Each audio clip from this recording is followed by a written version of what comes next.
Hey guys, in this video, I'll guide you through how to add a number from a different country on WhatsApp. Alright, so let's begin with the video. To find and use country codes for adding international contacts, start by going to Google and searching for country codes. One of the websites that come up should have a comprehensive list of these codes.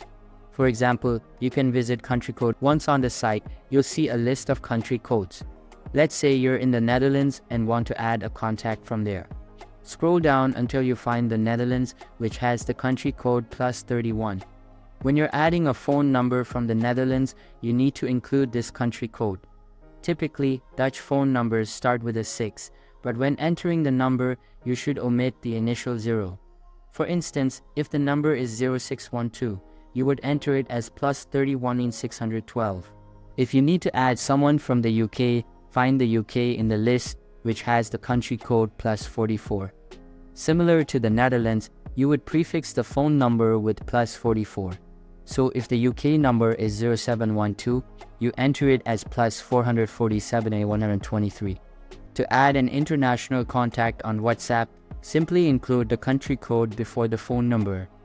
Once you've saved the contact with the correct country code, you should be able to communicate with them on WhatsApp without any issues. As an example, I have a contact from the UK on WhatsApp. The phone number starts with +44, and I can easily chat with this person. This method works for adding phone numbers from any country, making it straightforward to connect with people internationally. So that's basically how to add a number from a different country on WhatsApp.